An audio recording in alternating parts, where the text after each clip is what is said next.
mbokk yi ñu ngi leen di nuyu di leen dalal di leen ziar di teewlu déglu bi ngeen def rajo Génération FM ngeen ñuy seetaan ci réseaux sociaux yi donc ci page Facebook YouTube ak sunu modulation de fréquence tey nag ñu fas yéene ànd ak yéen waxtaanee ba léegi li nga xam ne nag moo di politique. xam ngeen ne dimanche bu ne bu jotee ñu dalal sunuy gan mu jëm ci wàllu jotaayu politique waxtaanee nag tolluwaayu réew mi dañuy faral nag di wax question yu bëree bëri ci li nga xam nag jëm na rawatina ci li nga xam nag moo di politique ku réew mi donc tey nag dañuy dalal kii di Moussa Mané xam ngeen ko mu ngi bokk Moussa yaa ngi bokk ci MONEP non Moussa des enseignants patriotiques voilà Moussa ñu ngi lay nuyu di la dalal di la ziar di bàyyilu nga nuyoon teg suñu téléspectateurs yi.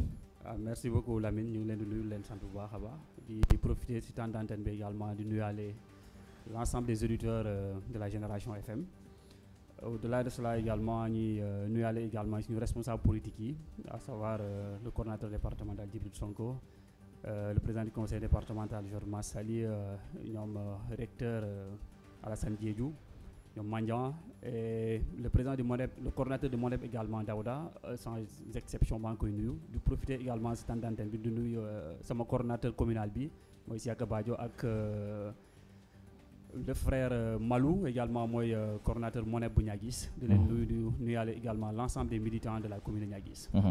damay njëkk Moussa Mané question bi may njëkk laaj mooy jamono ji peut-être balaa ñuy dugg ci question ma laaj la d'abord nan ngeen vivre finalement seen moment yi ngeen doon jagleel martyrs yi est-ce que ça s'est bien passé lépp yam nañ ko doon jortee noonu la demee parce que maa ngi fàttali ni Pastef initié woon ngeen benn tournoi de football impliqué toute la région mais mettre en avant les familles des victimes que vous appelez martyrs politiques pour un peu sakal leen fàttaliku leen ci taxawaay bi nga xam ne am na ci wàllu politique bi. Effectivement tournoi des martyrs tournoi la boo xamante ne coordination départementale bi ñoo ko jot a initié xalaat ne que parce que bu ñu daan mënee combat bi de 2021 ba tey am na suñu morom ñu xamante ñu bëri ñàkk nañ seen bakkan ci diggante bi donc fi lañ toog waxtaan ñu jugé nécessaire que mënuñu entamer benn activité politique tant que rendre ñu hommage martyrs yooyu. looloo waral également ñu organiser tournoi boobu tournoi bi pratiquement c'est dans l'ensemble du département am na 4 équipes lañu amoon équipe bu arrondissement bu Niaguis ak équipe bu arrondissement bu Niassia ñoo demoon demi-finale. Niaguis mu ñu remporté également par 5 buts à 3. Contrairement également au sein de la commune de Ziguinchor ñu am ñaar équipe yi équipe B bi moo jot a dem finale avec l'équipe de l'arrondissement de Niaguis. Donc si diggante bi vendredi bi passé lañ jot a organiser finale bi. Le matin d'abord il y a une activité phare bu ñu jot a jagale également martyrs yi mooy récital Saint-Coran siège Pastef bi Insa Ndiaye. Donc si récital Saint-Coran bi également jot nañu noter également la présence massive de la population de Ziguinchor, notamment les familles des victimes étaient tous là ñu rafetlu également démarche bi lañ jot a saluer. Au-delà de cela également dans l'après-midi dañ jot a am finale bu opposé arrondissement Niaguis ak benn équipe bu commune bu Ziguinchor. La finale s'était bien passée sous la présence également de l'ensemble des autorités et des responsables politiques jot nañ assister au même moment les parents des victimes tamit jot nañ assister finale bi. Donc voilà dans l'ensemble. Vous êtes satisfait? On est satisfait. Mais doon xaar Ousmane Sonko finalement ñëwul, il était annoncé. Est-ce que amul déception ci gars yi? Non.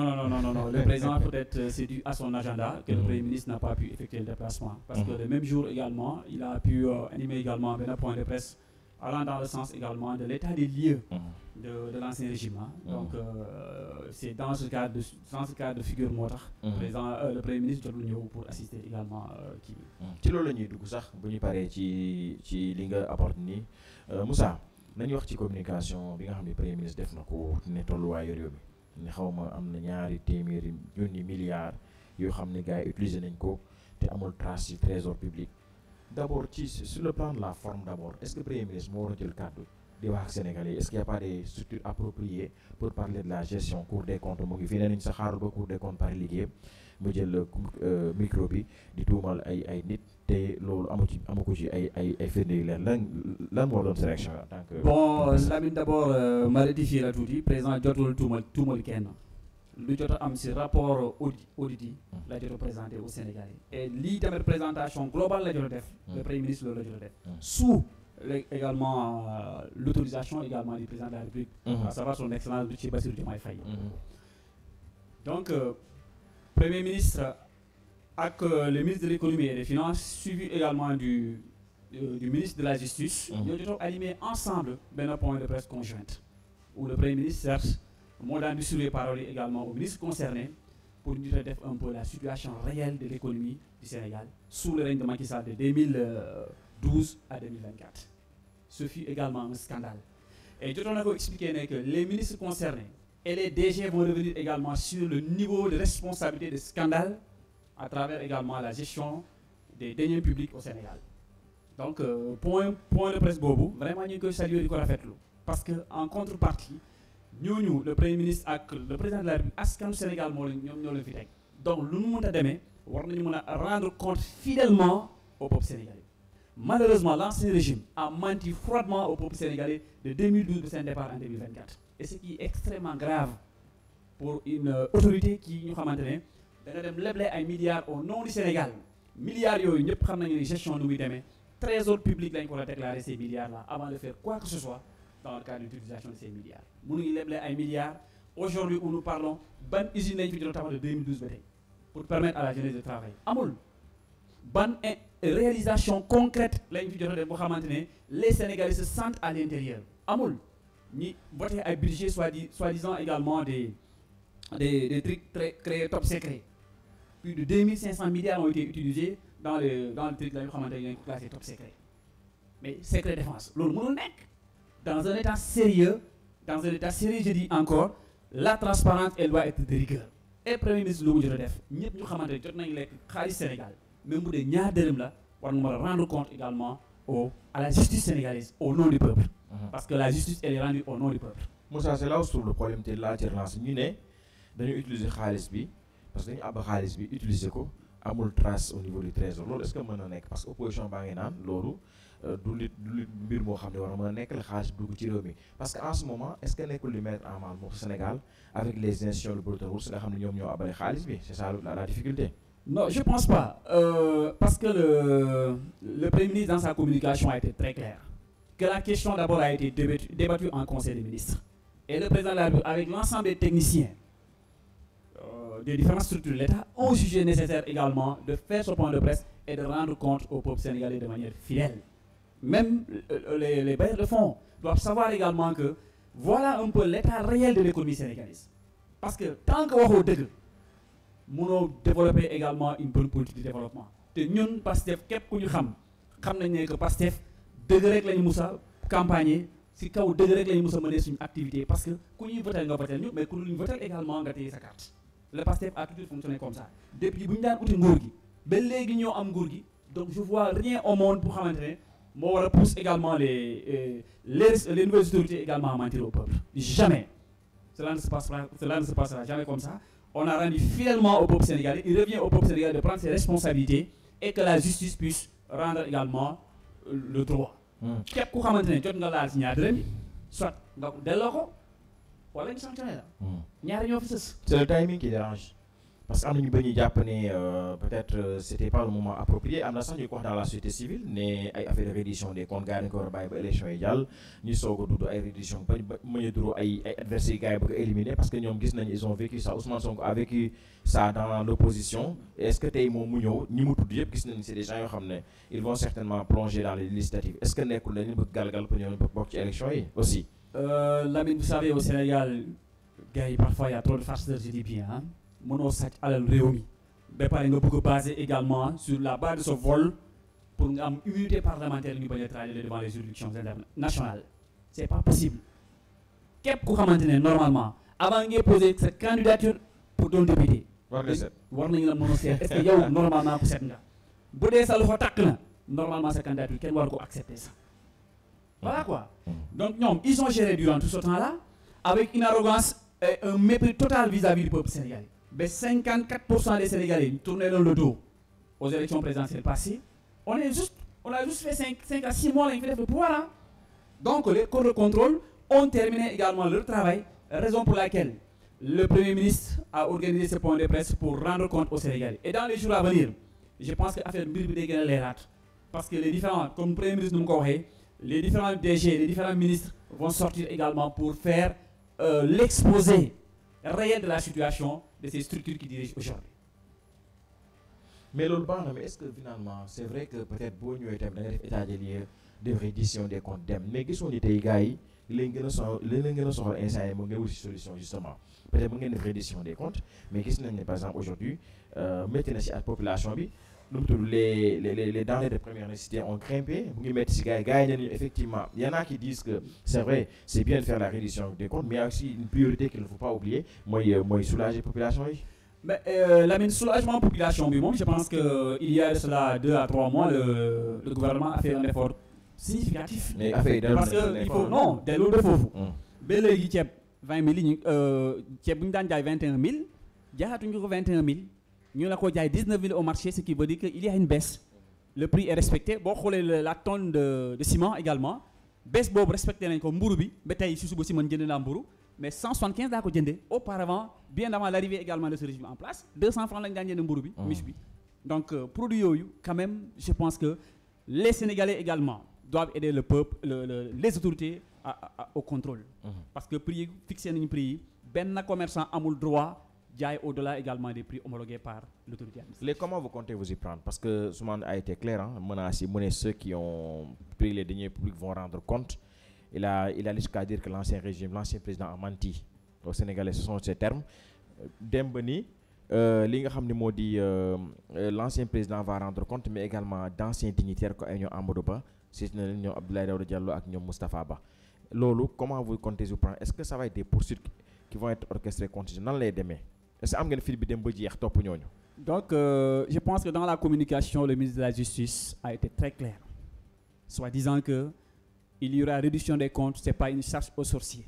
Le ministre de la Justice a assuré tout un chacun nee na sax les militants et les sympathisants dañuy yàkkamti sax au contraire que ñu lancer également la traque mais justice dafa am nu muy doxee donc pour respecter la présomption d'innocence jusqu'à preuve du contraire le régime actuel va respecter également cette présomption d'innocence mais képp ko xamante ne également au lendemain des audits que ta responsabilité est engagée tu rendras compte au peuple sénégalais ak koo mënta doon parce que il faudrait que loolu noonu moo fi war a jeex dans ce pays kumba am ndey kumba amul ndey loolu moo fi war a jeex képp ko xamante ne alal Sénégal nga jël tu dois pouvoir rendre également 1 centime près parce que ça appartient au peuple di nga ko war a rendre ñun dans le cas du PASTEF ku ñu xam même dans le cadre de l'organisation interne depuis l'opposition dërëm bu ñu la ko dénkee da ngay rendre compte fidèlement à la base dërëm bu ñu la ko dénkee laa wax de da ngay rendre compte fidèlement à la base bu ñu la joxee 1 million nga gérer 1 million yooyu donc di nga ko gérer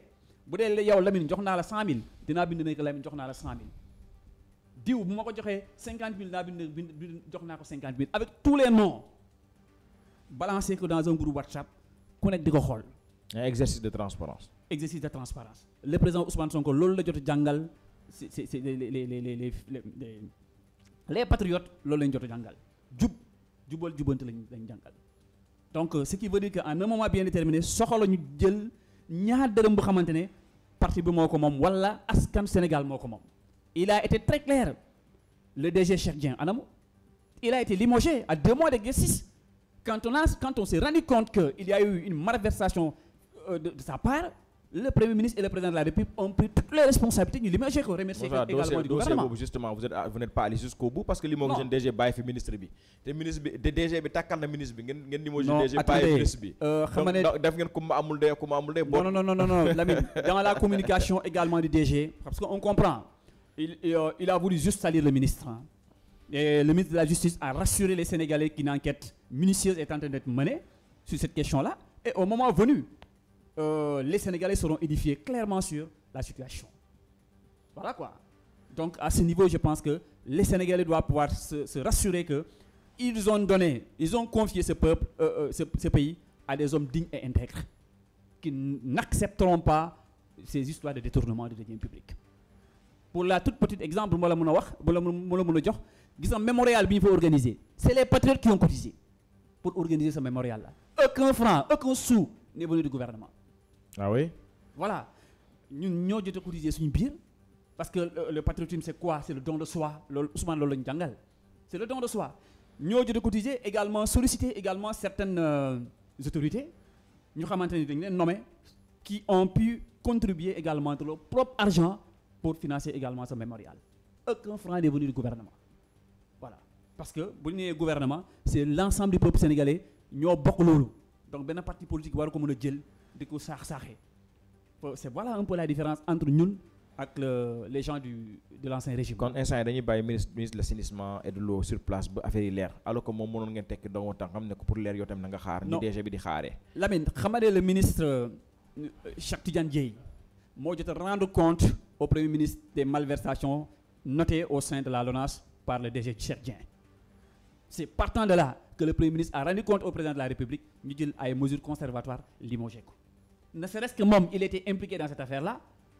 Je pense pas que dina dem boole ji caler auprès du premier ministre. Donc là c'est un débat également qui est alimenté par cette opposition qui est de mauvaise foi ñoom nañu rendre suñu milliards yi ñu mën a liggéey Sénégal je pense que moo gën quoi. léegi lu weesu loolu sax léegi Moussa bëgg naa laaj léegi gars yi nee nañu li Ousmane Sonko def keroog mooy déclaration de am nañu ko tuddee déclaration politique générale. boo xam ne dafa ko assemblée mais dem boo kanam presse nationale internationale def exercice boobu loolu mu def noonu est-ce que c'était pas plus approprié mu def ko devant la représentation nationale taxoon assemblée nationale wax ko que tey mu xawal ñëw xool foo xam amul benn contradiction moom kese mu toog wax bu xoolam sedd mu dem amul benn contradiction amul benn boo xam ne mën ko apporter pour déconstruire yenn théories yi nga xam ne da koy avancer. Ok, est-ce que vous pensez que c'est vraiment pas un argument soutenable quand même? Non, c'est pas un argument soutenable. Xam nga ne le président Ousmane Sonko képp ku ko xam nga ne qu'il est juriste d'abord de formation, issu de l'université Gaston Berger, juriste de formation.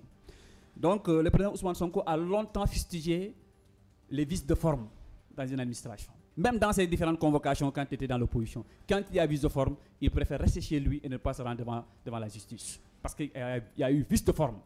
Donc, lu mu jot a wax par rapport à la question de l'Assemblée nationale, cette Assemblée nationale-là, au lendemain de la suppression du poste de Premier ministre, yaa ngi fàttaliku bu président Macky Sall moo ko defoon fii, bu mu restaurer également le poste de Premier ministre avec Amadou Ba, il n'y a pas eu également des modifications n'ont pas été apportées sur le règlement intérieur de l'Assemblée nationale. Donc, c'est sur la base de ça que le président Ousmane Sonko, Premier ministre, a demandé que ce règlement intérieur soit mis à jour. Il y a eu même des députés de l'opposition, si nous prenons un peu le cas de Diallo de Sédhiou, de Tekki, jotoon na bind au président de l'Assemblée nationale pour leur demander de mettre à jour le règlement intérieur de l'Assemblée nationale. Defuñu ko. Donc, devant ce cas de figure, juridiquement, le président Ousmane Sonko n'a aucune contrainte pour se présenter devant ses députés. Parce que le règlement intérieur n'a pas été mis au jour, obligeant également le Premier ministre à faire face à ses députés. De deux, c'est les députés de cette 4e législature, je pense que c'est la législature la plus nulle que le Sénégal ait connue dans son histoire.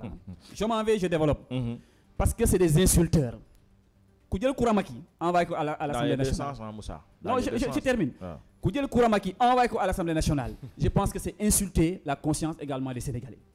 Koudjel Abdoumbo, d'économiser également à ses responsabilités, c'est insulter également la conscience des dignes Sénégalais. Hein. On ne peut pas accepter cela. C'est une Assemblée nationale accusatrice qui a osé accuser de hauts magistrats qui ont exercé pendant plus de 30-35 ans de service, qui ont rendu loyalement service au peuple sénégalais. Donc, Tahaou, sur la base de légèreté, il est accusé également de corruption. C'est cette Assemblée nationale également qui a voté une loi dans le cadre allant dans le sens de repousser les élections jusqu'au mois de décembre 2024. Donc cette Assemblée nationale n'a aucune crédibilité. Pour maintenir le président Ousmane Sonko, parce que ce n'est pas une Assemblée nationale crédible pour nous avoir des déclarations de politique générale. Et le moulin ça a été très simple. Modifier le règlement intérieur, je viendrai à l'Assemblée nationale tenir également la déclaration de politique générale. Mais cela n'a pas été respecté à un moment bien déterminé. Sur la base de quoi alors les demain assemblées?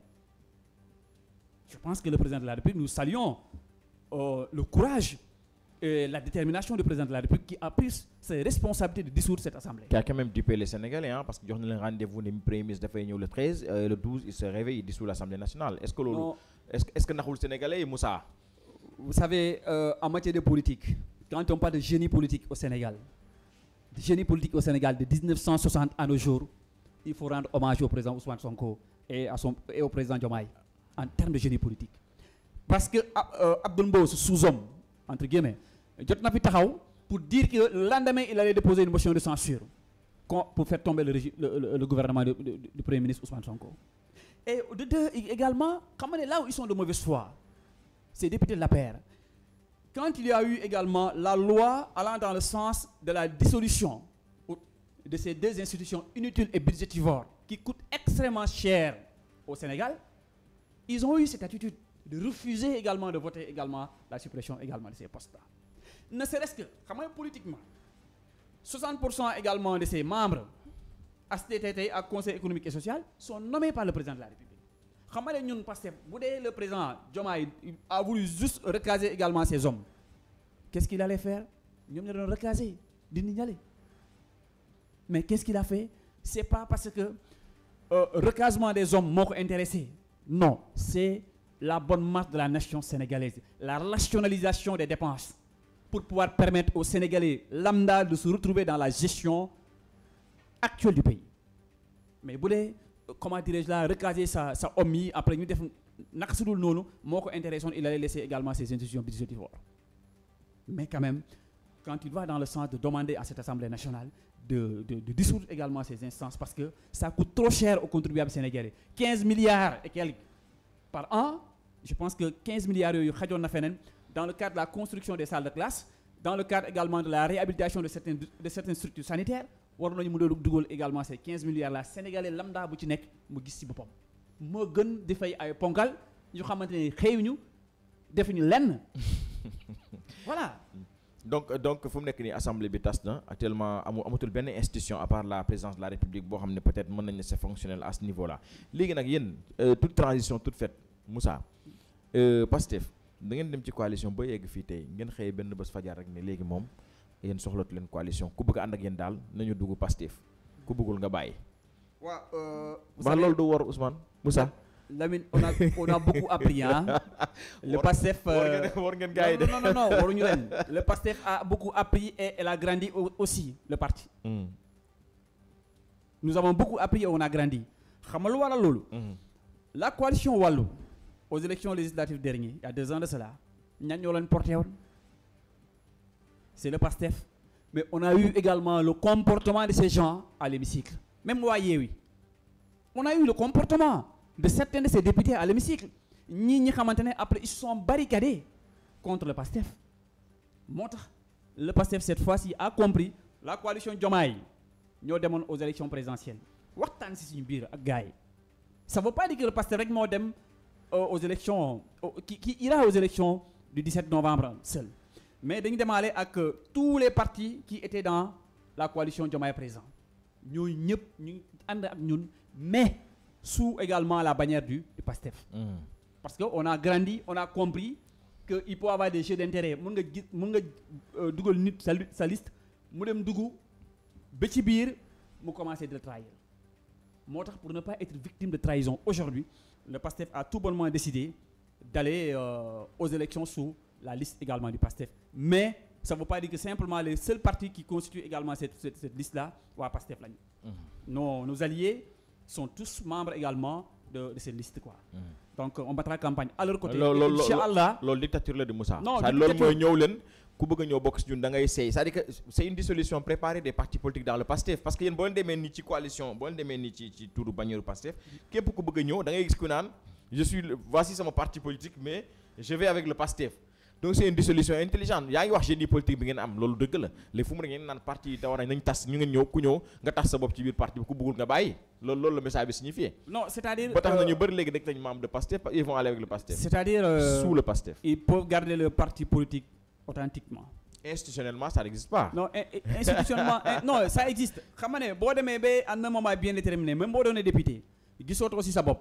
Mais tu démissionnes, ça suppléant assurer la... Mais tu laisses le mandat du parti. Oui, tu laisses le mandat du parti. Parce que c'est sécurité qu'Ousmane Sonko cherche certainement. C'est une sécurité pour le PASTEF. Oui. Tu laisses le mandat du parti, tu démissionnes, ça suppléant il accepte également de militer dans le cadre également du PASTEF et dans le cadre également de Cédric.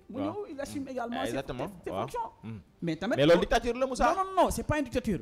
C'est-à-dire, c'est une manière pour le PASTEF d'éviter également les multiples trahisons dont on a été victime de la création du parti à nos jours.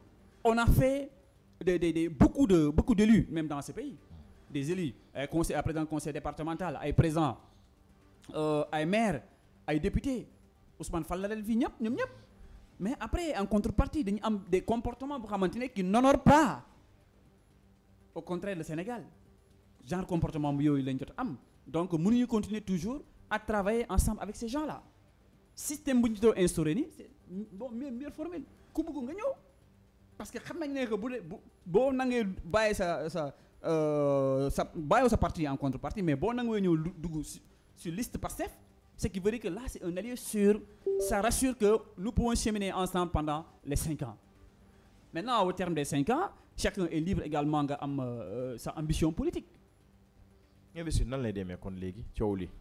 non Moussa dégg naa 80 candidats ngeen am Ziguinchor temps yi gis naa ku nekk statut sa candidat. yow nan lay demee comment vous allez gérer cette situation là est-ce que du fii la Pastef dara jaar am problème nag. parce que am na ñu bëri nga xam ñu ngi doon xaar ñu seetlu leen nañ ko waxte des politique da ngeen di woote probité ne jub la d'accord mais quand même da nga am fi ngay toll ci politique laaj ñu seetlu la. yéen fu mu nekk ni ñu bëri xaar nañu nomination yi ñëwagul léegi bii mooy candidat ci bu ñu gisul seen bopp wala kuñ ci investirul voilà li ci nar a juddu. Lamine, je pense que la précision doit être de taille. Je pense que cette multitude de candidatures, pour moi, rassure en un moment bien déterminé. Parce que pourquoi ça rassure? C'est ce qui fait la charme du PASTEF. Chacun a ses ambitions. Et c'est tout à fait normal qu'il y ait également le choc des ambitions. Et je salue également la maturité également des patriotes de Ziguinchor. Parce que ces investitures ont été faites sans qu'il y ait dérapement dans le langage. Des dépôts. Le dépôt des candidatures. Oui, le dépôt des candidatures, ça a été fait. Ça a été fait dans les règles de l'art. Il y a une journée de conciliation qui a été organisée. Chacun a eu ses arguments qu'il a avancés. Mais toujours dans le respect strict des uns et des autres. C'est ce qui fait la fierté du PASTEF. Jot nañ fa dem waxtaan nañu mais kenn jotul yëkkati wax bu ñaxas nga teg ko sa morom. mais déggoowu leen de. non mais attends ci par exemple Moussa la ñuy investir par exemple laay joxe. ne Moussa maa ngi lay jël def ko investir ko loolu déggoowu leen ci. waaw loolu noonu nous laissons également le soin au bureau national de trancher. waaw parce que bureau national buy trancher Moussa da ngay nëbb yéen nit naa wax génnal bureau national bu demee bay trancher day fekk yéen déggoowu leen ci benn profil consensuel au plan local n'est-ce pas. non des si et seulement si ont été dégagés hein. Quand les gens se sont rencontrés il y a eu également des conditions qui ont été fixées qui ont été consignées dans le procès verbal. Donc je pense que sur la base également de ce procès verbal là les gens pourront le niveau national va se focaliser sur la base de ce procès verbal pour trancher et quel qu'en soit la personne ou les personnes désignées, vous allez vous rendre compte que les patriotes vont mouiller le maillot. On battra campagne aux côtés de ces gens-là pour les faire. Kuñ ci tànn da ngeen rangé wu si ginnaaw. Kuñ ci tànn amul benn débat. waat naa ko ci yàlla kuñ ci tànn yow mii da yàlla nañ ko fekkee si jàmm ak salaam.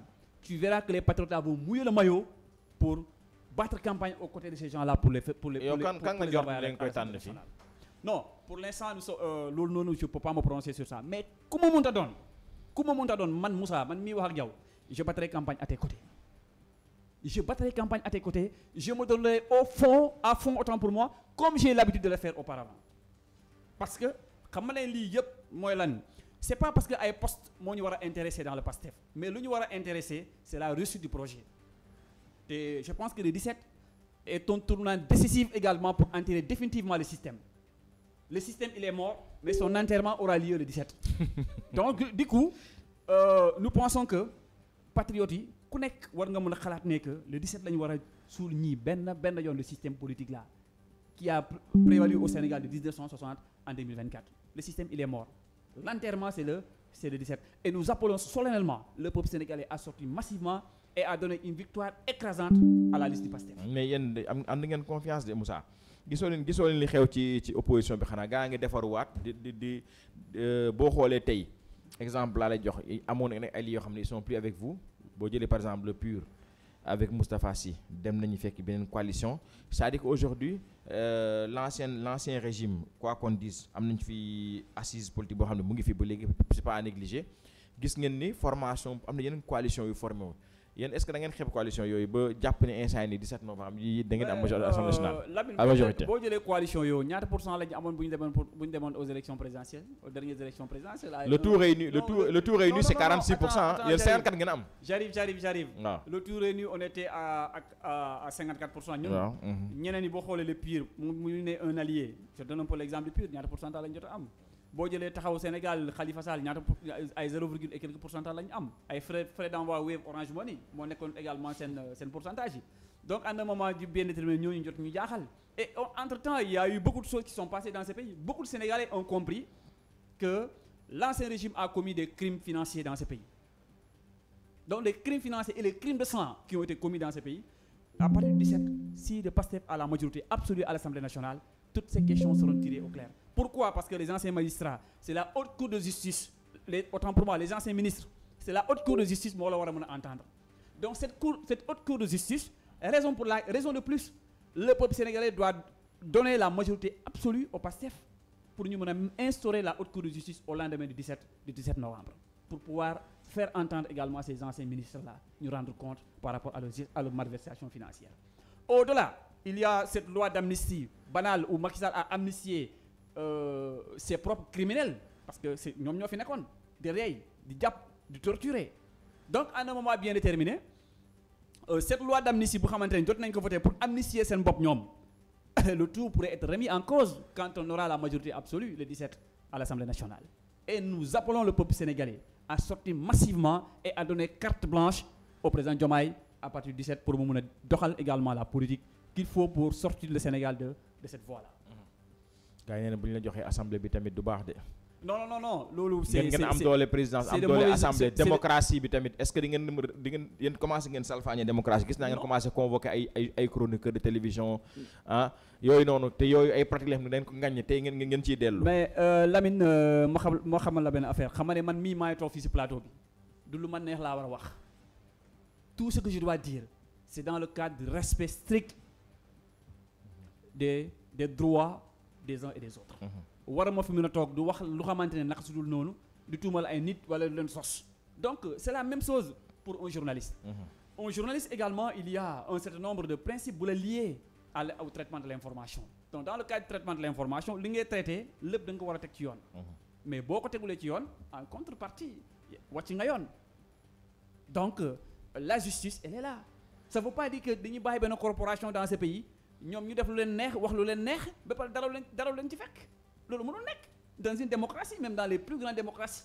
Aux États-Unis, les journalistes des fois boo bindee benn affaire bu xamante ne c'est pas ça mais tu es entendu. Donc le Sénégal ne peut pas faire l'exception. On n'a bâillonné personne.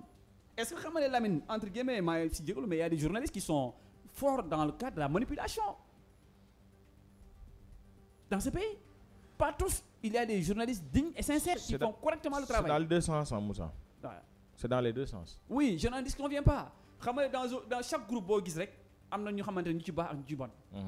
Mais ñu xamante ne léegi seen bonaay bi ñoom dañuy toog di waxal ndax. am na journaliste yi waxal gars yi mais am na ñu leen di waxal yéen tamit ah. gis nañu journaliste di waxal yéen tamit Pastef. mais boo les journalistes qui se réclament de Pastef carrément di leen xalamal gis nañu ko. ils en ont le droit. Voilà mais Moussa man ba léegi bàyyiwuma la sax ma bëgg a ñibbi si dellu si investir Ziguinchor gis nañ Guy Marius Sagna moom la ñu investiroon fii lan ngeen di def ancien député yi parce que moom la ñu investiroon fii te nee nañu moom bébétam moo ñu investiraat ko fii mu am ñu jóg Pastef ne bon pas façon formelle waxuñu ko publiquement quoi mais da ngay waxtaan ak ñenn ci biñ naan non dafa war a dem dañ ko war a investir au plan national ñu bàyyi leen yéen pour les responsables locaux ñu investir leen lan mooy sa gis-gis yow ci loolu.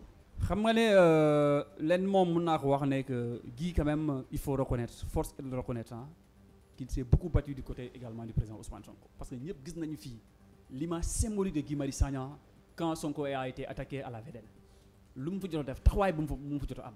Vraiment, nous le saluons. Nous saluons également son courage, sa détermination, tout et tout. Et je pense que choc des ambitions, je pense que c'est tout à fait normal en politique. Guy a le droit de dire qu'il veut revenir à Ziguinchor. Mademba, une tierce personne également, militant du parti, a le droit également de dire qu'il va devenir député. Il n'y a pas de problème à ce niveau.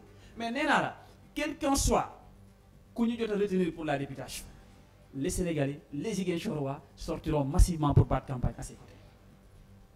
mais Moussa gisoon ni yéen ñi xeexal Pastef Ziguinchor ba léegi on veut bon je sais pas vous n'avez pas le terme vous n'êtes pas servi mais quand même on ne vous attribuer certaines responsabilités pour ngeen mën a doxal parti bi tamit parce que parti bi doon loxo neen doxalu ko. non gis nañ fi des gens qui sont beaucoup partis pour le Pastef bon on dit pas qu'ils sont pas servis parce que yéen vous n'êtes pas dans ces terminologies mais ils n'ont pas été désignés aux responsabilités alors qu'ils peuvent occuper certaines responsabilités yoo xam ne mën lañ ci gis. non Lamine, vous savez à ce niveau nous sommes au nombre de 17 millions de Sénégalais hein. 17 millions de Sénégalais et combien de millions de patriotes? Si chacun disait que mon combat c'est pour avoir un poste, non, je ne pense pas. Nous n'avons pas mené ce combat-là pour avoir un poste. Quel nous xalaat ñu ne que affaire mbir ni la doon gën a yomb de 2014 à nos jours pour accéder également au pouvoir. Donc quand on se battait pour l'amour de ce pays, pour faire changer les règles du jeu. Donc dans le cadre également du changement des règles du jeu, je pense que ce n'est pas les postes qui doivent intéresser les gens les uns et les autres. Combat, c'est la réussite du projet. Parce que quand le projet est reçu, je vais sentir également une amélioration dans mes propres conditions de vie. Il y a une amélioration dans tes conditions de vie. Quelqu'un va sentir également amélioration dans ses conditions de vie. Donc l'objectif recherché dans ça, ce n'est pas les postes politiques, ce n'est pas les postes de nomination, mais c'est le bien-être des Sénégalais. Moi, je suis intéressé dans ce combat. Pas les postes.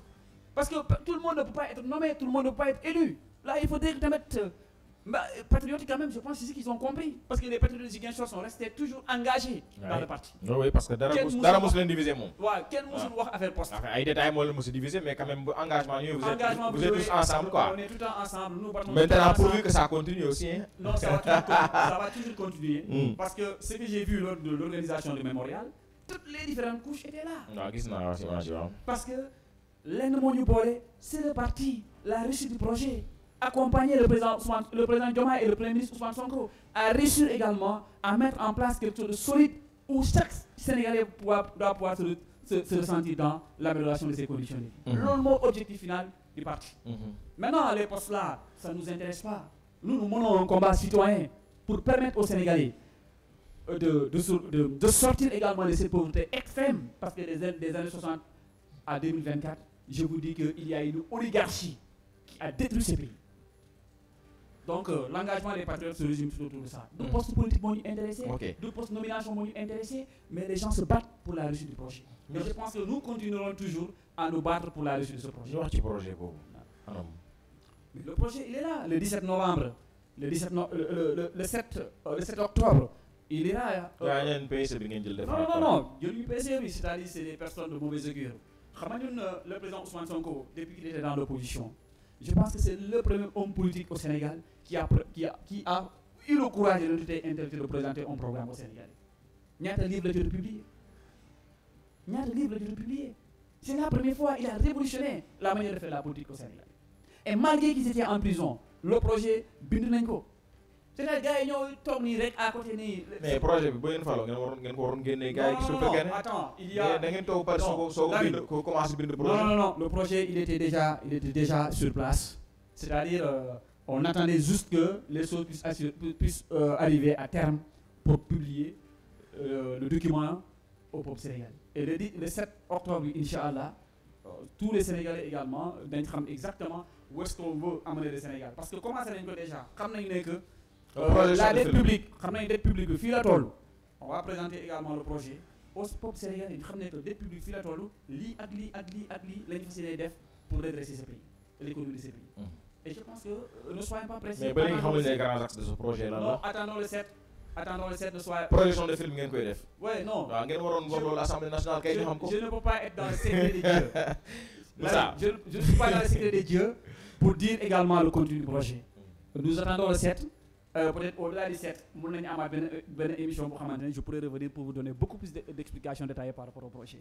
Parce que le 7 déjà, document pour Guinée, nous allons nous approprier du document pour exploiter exactement où nous sommes avec le projet. Mais quand même, c'est quelque chose de solide. Il faut se patienter un peu fii ba le 7 soriwul. Pas le plan stratégique de développement Sénégal 2050 sori na de. non 2050 soriwul fi ngeen visé Mostari Moussa. gis nga nous allons ndax xam nga ne gars yi fii ku fi def 10 ans fekk ñu doyal si yow. nous sommes en 2024. Nous allons diriger ce pays jusqu'en 2025. En 2050 inchallah le projet arrivera à terme. loolu la gars yi doon wax de naan 2035. après le président Diomaye dina am keneen kuy ñëw keneen toppaat ci encore c'est toujours les patriotes qui vont diriger ce pays. parce que gis nga ces partis politiques là les Sénégalais vont gis nga ces partis politiques là. ma ne le système il est mort. Nous allons l'enterrer le 17 novembre bi aux élections législatives. Il est déjà mort. Enterrement bi la ñuy def le 17 rek. pare nañu. Cette vieille classe politique là, cette oligarchie qui a tout le temps pillé les ressources de ce pays. On ne peut pas accepter de laisser cette oligarchie à la tête de ce pays. Il faut changer les règles du jeu. Et le peuple sénégalais est mature. Xam nañu ku def nii ak ku deful nale. Tout ce qu'on attend maintenant, c'est de pouvoir mettre à jour également toute cette politique et donner carte blanche au président au gouvernement. Ñu mën a am benn majorité confortable à l'Assemblée nationale ñu dawal la politique. C'est pour quelque temps. C'est pour quelque temps. Ku sàcc nag sàcc kay. Je profite également de cette antenne pour demander aux Sénégalais de ne pas voter, de ne pas accorder une immunité parlementaire aux voleurs. loolu mooy sa argument de campagne Moussa. loolu ngeen bëgg a def argument de campagne. non du question argument de moo campagne. tax ma ne seen reddition de compte bi arme la bi ngeen teg si ndoddu gars yi. non tous ceux qui ont détourné gis nga même le dépôt des candidatures je pense que lenn moo waroon am normalement dans les règles du jeu balaa ngay déposer candidature dañu war a am benn investiture dañu war a def ay investigation ci yow yaay kan avant d'accepter ta candidature bu dee yow mus nga lekk benn ñaar dërëm benn association normalement waroo sa candidature war a mais booy déposer encore moins Moussa booy déposer dossier candidature alal Sénégal booy déposer dossier candidature dañu lay laaj casier judiciaire waaye casier judiciaire mooy wax ndax yow mus nga am condamnation wala condamnation loolu koy baax leer non xaar casier judiciaire bi xam nga ñii c'était les tenants de l'ancien régime moo tax ñu ñoom ñëpp jéem a daw ku nekk jéem a créer également sa coalition pour pouvoir se couvrir les Sénégalais sont matures mënoo sax sama alal nga ñëw taxawaat encore ne ma jox ma immunité parlementaire ma dem Assemblée nationale comme ça kenn mënu ma atte loolu c'est des histoires on a compris et nous allons beaucoup plus édifier sensibiliser les Sénégalais sur cette question-là. C'est justement les gens s'attendaient à ça mooy début émission loolu laa doon laaj argument bi ngeen nar a jox gars yi campagne ne leen ñi ngeen opposition boo leen voté ñoom ñoo sàcc alal bi donc bu leen voté ñooñu moo tax ma ne argument de campagne ngeen koy def mbirum reddition des comptes bi alors que c'est un aspect du question gis nga judiciaire dans les principes gis nga c'est un aspect judiciaire je pense que la justice warul déjà dugg ci campagne quoi la machine judiciaire est déjà entrée en jeu combien de personnes ont déjà été arrêtées et placées sous mandat de dépôt te nañ continuer gannaaw semaine bi woo ngeen Mame Mbaye Niang ak Moussa Bocar Thiam ça va continuer cette machine judiciaire elle va continuer képp ku jël alalu Sénégal du question dañuy xaar à la veille des élections def ko mu nekkoon élection présidentielle 2050 la woon wala élection législative 2050 la woon agenda bi moo tollu fii fu ñu toll nii bu ñu paree def la situation générale de l'économie du Sénégal tous ceux qui ont dirigé doivent pouvoir rendre compte au peuple sénégalais et ce n'est pas un agenda politique loolu je vous le dis parce que ñun tout récemment là le peuple sénégalais accordé ñu fi 54% des Sénégalais ont voté pour nous il y a de cela moins de 6 mois et dans ces 54% ñeneen ñoo xamante ne jot ñu voté ils ont compris les enjeux que ñii ñoo nekk ci kaw dëgg donc ce qui veut dire que leur électorat s'est encore effrité au détriment également du pouvoir donc la majorité absolue moom mu am lii mu ñàkk am lii inchallah on aura la majorité absolue le 17. Moussa am ngeen confiance de. non am nañ confiance. Et nous savons que les Sénégalais également ont confiance au projet. ci lan ngeen lal confiance boobu. non les Sénégalais ont confiance au projet parce que nous ne fonctionnons pas sur la base de la manipulation encore moins du sosal nit lépp lu am c'est ce qu'on dit le président Ousmane Sonko gis ngeen ko. Si les gens disent que non, il peut remettre encore la crédibilité de la signature du Sénégal auprès des bailleurs, mais en tout cas, il a été quand même honnête de dire la réalité de l'économie sénégalaise au peuple. Parce qu'ils ont été élus par le peuple, alors nous devons rendre compte qu'au peuple, pas aux bailleurs de fonds, nous rendons compte au peuple sur la situation réelle de l'économie sénégalaise. Mais nous nous fait que non, inventer des histoires de croissance dans l'air. Depuis quand au Sénégal sous le régime de Macky Sall, on t'a dit que la croissance économique tant de pourcentage là. alors que les Sénégalais continuent toujours à souffrir dans leur chair. moo tax it Sonko ñu ne communication bu ko defee tiital na partenaire Sénégal yi. Non, ba mu jur sax ay impact économique ci xaw ma nu ñu koy woowee je maîtrise pas trop mais quand même gis nañ ne am na peut-être benn impact négatif nga xam ne indi na ko sur l'image de l'économie du Sénégal et des bailleurs des partenaires ci investisseurs yi est-ce que c'est la communication li topp lii est-ce que mënu ko woon bàyyi justice moo doon gën a yomb. Non, bu nga rassurer les investisseurs et les partenaires du Sénégal. Je pense que la loi également donne à chaque pouvoir, chaque régime, quand ils arrivent au pouvoir, de faire l'inventaire de l'état des lieux réels du pays. Macky Sall defoon na ko fi en 2012 quand le régime de l'autre là est parti. Wade régime boobu mu daanu def na ko fi. Et ils ont communiqué là-dessus sans ambasse. Mais Wade la dette publique du Sénégal gis nga ko. Abdou Diouf fan la ko bàyyee Abdoulaye Wade fan la ko indi ak Macky Sall fan la ko indi da ko triplé cette dette publique. Et malheureusement malgré tout ce niveau chronique d'endettement sénégalais yi gisuñu seen bopp ci ce qui se passe. loolu moo si gën a doy waar xaalis bi fan lañ ko dugal mënoo dem leb yow sa boîte bi rajo bi fii boo leen demee banque ngeen leb am ngeen gestionnaire. xaalis bi normalement si gestionnaire bi la war a jaar. Mais un état comme le Sénégal ñu dem leb ay milliards ay laa wax di ba pare milliards yooyu ñëw jaarul trésor public ku nekk di ko gérer sa kër non c'est pas ça, c'est pas sérieux. C'est pas sérieux Lamine. Au-delà de toute autre considération politique, je pense qu'un état ne se gère pas comme ça. Les trésors publics dërëm bu génnee ak bu dugg trésor public la war a jaar. C'est pas parce que je suis beau ou je suis vilain que je dois pouvoir également garder le bien public à la maison avec moi. léegi ñu ne ministre yi ngeen fal ni ñu yor seen économie ñoom ñoo nekkoon planification budgétaire ministre Cheikh Diba moo fa nekkoon maanaam ak léegi gars yooyu ngeen jël leen def leen ministre après ngeen ne gars yi ak seen gestion baaxul est-ce que ñooñu waroon nañ des fii tey. xam nga ne loolu ngeen wax ñu bëri jot naa ko dégg dans la presse et même certains opposants. yaa ngi koy wax lu bëri. Certains opposants Lamine ont tenté de faire de la manipulation pour dire que le ministre Cheikh Diba dafa daw point de presse bi. Il est aux États-Unis avec le président de la République. C'est délégation président la bokk pour dem États-Unis rencontrer des bailleurs au développement et cetera loolu tax mu assister au point de presse bi. Mais quand même il a fait un travail minutieux et il a permis aux nouvelles autorités de savoir ce qui s'est passé réellement et il a rendu compte fidèlement avec des cours de contrôle ñoo jot a def le travail. ku nekk celui qui parle des cours de contrôle IGE OFNAC Cour des comptes ñooñu fa la ñu fenn c'est des fonctionnaires souverains de l'État du Sénégal qui ont tout le temps fait ce travail là. Les rapports qu'on a publiés ñeneen ñu xamante ñu ngi leen topp ceux qui ont été arrêtés certainement ñoom Lat Diop et cetera et certains DAGE qui sont actuellement mis sous mandat de dépôt mais rapport yooyu c'est pas le gouvernement de Diomaye moo jot a publier les rapports là c'est des rapports qui ont été publiés bien avant.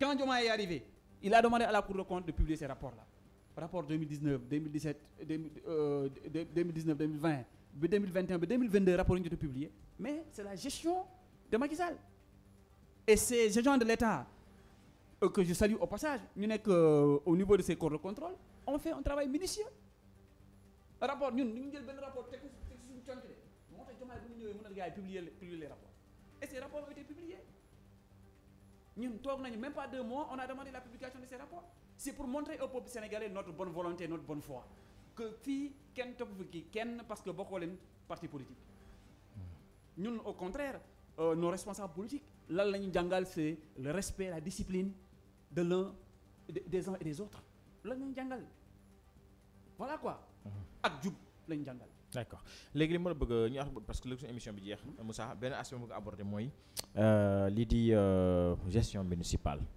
ça fait bientôt 3 ans que les Ziguinchorois vous ont confié la commune quand je dis vous c'est le PASTEF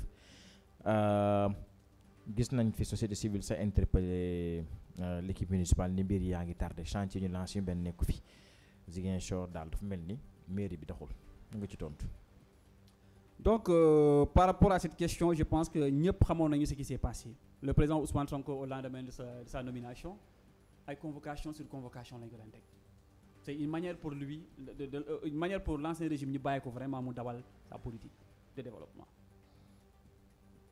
et gis nañu également le budget municipal a été voté le préfet avait refusé de valider le budget kañ nañ ko jot a débloqué c'est récemment avec l'arrivée également au pouvoir de Diomaye lañ jot a débloqué lañ jot a valider également le budget donc sur la base de ça on ne peut pas engager des grands travaux quand même il y a eu quelques travaux boo xoolee un peu en termes de propriété de la ville de Ziguinchor je pense que même ñu nekk opposition tout un chacun doit pouvoir saluer également le travail là. La mairie abat un travail considérable en termes de propriété. Oto mbalit yaa ngi dugg koñ bu nekk. Il y a de cela bien avant l'arrivée de Sonko à la tête de la mairie loolu amu woon fii. Et ñii ñuy continuer également sur cette même lancée propriété moom hygiène publique moom kenn mënu ko lam-lam fii à Ziguinchor. Et au-delà de cela le maire Djibril il fait également beaucoup d'efforts gis nañ ko il est entré sous les eaux dans beaucoup de quartiers à Ziguinchor pendant cette saison hivernale. Communier ensemble avec ces populations, voir ensemble quelles peuvent être les solutions qu'ils peuvent apporter pour apporter des remédiations et soulager les populations. Voilà. Et certaines artères également, Santhiaba, gis nañ benn artère bu nekk en chantier. Quelques artères sont en chantier. On ne peut pas, avec les maigres moyens de la mairie, au même moment déclencher tout ensemble. Mais tout en espérant qu'à la fin de la saison hivernale, le budget qui a été décaissé récemment, parce que saison de pluie la ñu nekk mënuñ ko exécuter, bu dee c'est des travaux de construction de route mënuñ ko exécuter. Mais quand même il y a eu beaucoup d'avancées. Et récemment également gis nañu même l'éclairage public ñuy def jéego di jéem a changer les ampoules jot a brûler jot a lakk dans certains quartiers. Donc au fur et à mesure que les choses avancent, je pense que la municipalité atteindra également ses objectifs par rapport à l'attente des populations quoi. Voilà. Moussa suñu émission jeex na en tout cas dama lay bàyyi nga nuyonteeg téléspectateurs yi. Ok merci beaucoup Lamine ñu ngi leen di nuyu leen sant bu baax di nuyaale également les téléspectateurs di nuyu également l'ensemble des responsables politiques di lancer un appel aux Sénégalais notamment à la population de Ziguinchor de mieux se préparer pour les élections à venir le 17 novembre bi et Inch'Allah quel qu'en soit le candidat qui sera désigné, les patrons campagne tout autour de lui pour lui donner une victoire au clair aux élections législatives.